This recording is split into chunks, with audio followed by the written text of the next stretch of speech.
నమస్కారం అండి. నన్ను గుర్తుపట్టారా?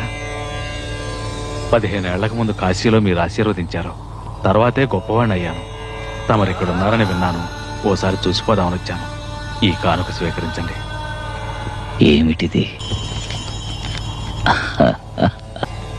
దీనివల్ల ఈ జడానికి ఏం ఉపయోగం? సర్వం తెలిసిన మీకు నేను చెప్పాలా? ఈ లోకంలో ధనం లేకుండా జీవించడం కష్టం అండి. ధనం మూలం ఇదం జగత్తు కదా. ఇప్పుడు నీకేం కావాలి? మీ ఆశీర్వాదం వల్ల నా ఆశలు నెరవేరినాయి. కానీ జీవితంలో నాకు మనశ్శాంతి లేదు.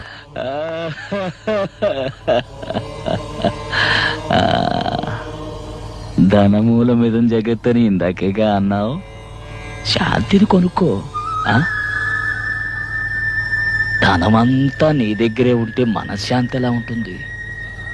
ఏదో నీకు కావలసినంత ఉంచుకొని మిగిలింది దానం చేస్తే మనశ్శాంతి దక్కుతుంది. డబ్బు దోచుకునేవాడికి ఎప్పుడు మనశ్శాంతి ఉండదు. పుణ్యం దాచుకునేవాడికి ఎప్పుడూ తోడుగా ఉంటుంది. అవును, పుట్టేటప్పుడు ఏం తీసుకురాలేదు, పోయేప్పుడు తీసుకుపోయేది లేదు. ఇక దేనికయ్యా నీది నాదన్న స్వార్థం? అయ్యయ్యో, వెళ్ళు వెళ్ళు. ఇదిగా దీన్ని తీసుకుని లేని వాళ్ళకిచ్చాడు.